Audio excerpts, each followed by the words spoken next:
Imagine a man who has conquered the roads with electric fire, touched the heavens with steel and flame, and connected the human brain to the digital void. This man is Elon Musk. But tonight, we aren't looking at the CEO.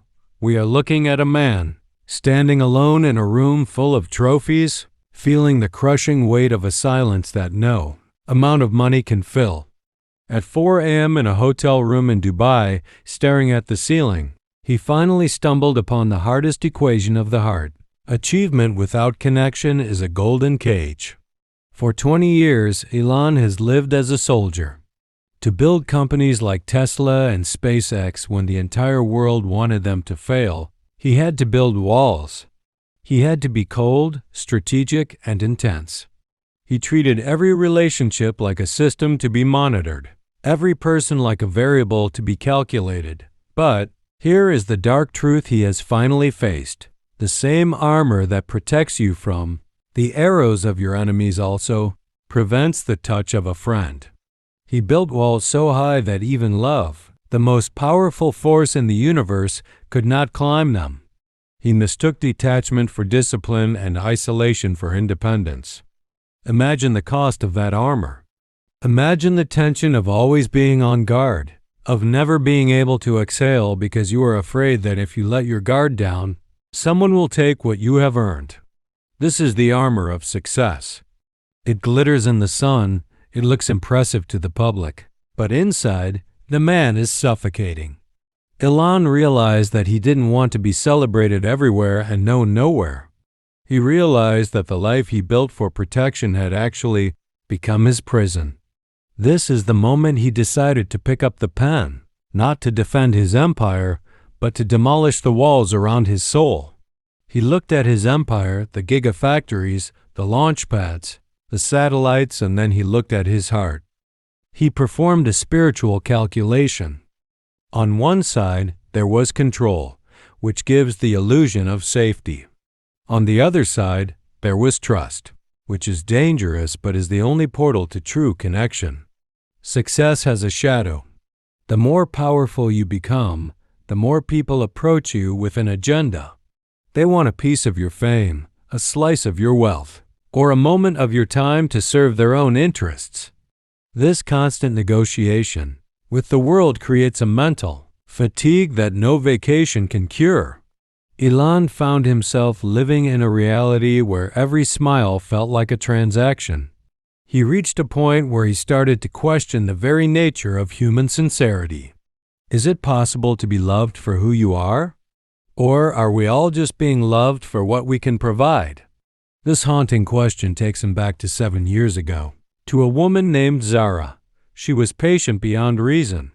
She would wait up for him when he worked late, save dinner even though it went cold, and ask about his day while actually listening. But Elon took that for granted. He convinced himself that love could wait, that once the deal closed, once the rocket launched, once things settled down, he would have time. But things never settle down. You just get better at justifying the distance. The night Zara left, she didn't yell. She just looked at him with exhausted resignation and said, "You'll always choose the work over me, won't you?" He wanted to argue, but he knew he'd be lying. If she really mattered more, he wouldn't have taken that call. He wouldn't have sent that text. She said, "I hope it's worth it. Elon, I hope when you've built everything you wanted, you remember what you gave up to get there." He believed then that love was a luxury he couldn't afford. Now, at 43, he realizes forever is just a series of moments he let slip past while preparing for an imaginary future. He was the problem. Not because he worked hard, but because he used work as a shield against the vulnerability required to actually love someone. It's safer to prioritize a business call than to sit across from someone who might ask how you're really doing and mean it. He is finally tired of being safe. Elon Musk is a master of first principles thinking. He breaks everything down to its fundamental truths. So he applied this logic to his own happiness. He decided that trust is not a business transaction. It is a spiritual signature. This is why the act of signing over his estate is not just a gesture. It is an emotional demolition. In business, you always keep leverage. But in love, leverage is a poison. If a woman knows he has protected himself with 1,000 legal clauses, she can never truly be certain if he trusts her. And if she doesn't feel trusted, she can never fully surrender her own heart. Elon is intentionally destroying the bridge of leverage. He is saying, I will give you the power to destroy me just to prove that I believe you won't use it. That is the most radical thing a human can do. It's like standing on a battlefield without a shield, not because you are weak, but because you are so strong that you no longer fear death. He is trading property for possibility. He is trading a kingdom for a moment of genuine, unfiltered human connection. He is proving that the only way to find a soulmate is to first be willing to lose your soul's assets. This is the ultimate 1% mindset.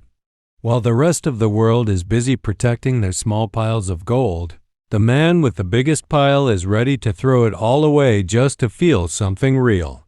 He is teaching us that if you can't trust before the proof arrives, you will never truly trust, even when it's there. Trust is a posture, not a reaction. It is the courage to be seen fully and transparently, with no leverage and no exit strategy. He realized that the same walls that kept out the pain also kept out the joy. To find the treasure, he must first demolish the fortress. He is picking up the pen to sign away his empire, not because he values it less, but because he values the freedom of being known more. He is ready to be Amir or Elon, not the man, not the myth. Who fixes the soul of the man who is fixing the world?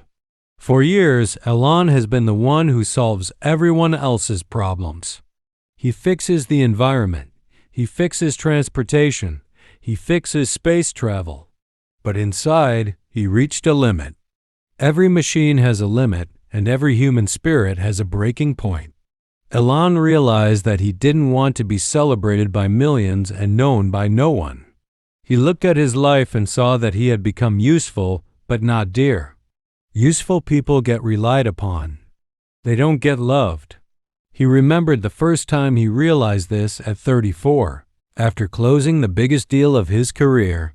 His phone was exploding with congratulations, but he was sitting in his car in a parking garage, wondering who he could tell about the part that scared him.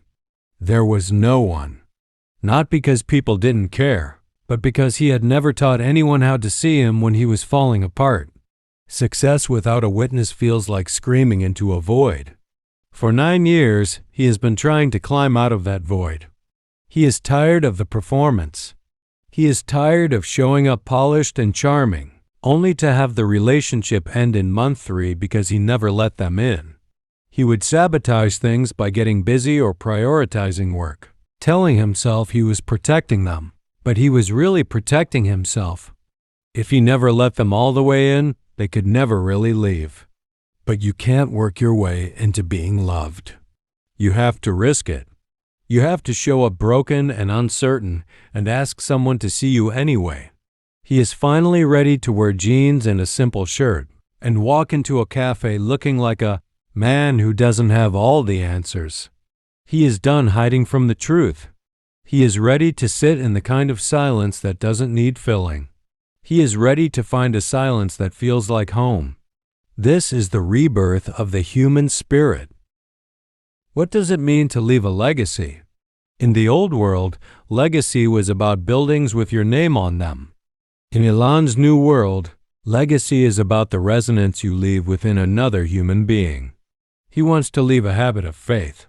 He wants to prove that progress without presence is just motion, not growth. He speaks of a quiet image at dinner table at dusk. No lawyers, no press, no strategies. Just a pen and a promise. The richest man on earth craves a silence where he doesn't have to be Elon Musk. He just wants to be. He understands that if his future wife were to take every asset, every share, and every relic of his achievement, it would be a small price to pay for the freedom of having loved without fear. He is glorifying alignment over property. He is choosing warmth over wealth. This is a lesson for every entrepreneur, every dreamer, and every warrior. Do not build an empire if you are going to be the only one sitting on the throne. A throne is just a decorated chair if there is no one to share it with. We spend the first half of our lives building our empires, and if we are wise, we spend the second half learning how to give them away without losing ourselves. Elon is moving from being a builder of things to a builder of trust. In that transition, he is finding a peace that all the satellites in the sky could never find for him. Destiny isn't written in the stars. It's written in the stones of the lighthouse you build with your own hands. If she ever doubts, tell her to look for the light. It's still burning. It never stopped. It never will. Because he chose loyalty, and loyalty chose freedom, and freedom chose love. And love chose her. He is finally exhaling. He is finally home. The man who owns the world has finally found something worth more than the world itself, the courage to be seen.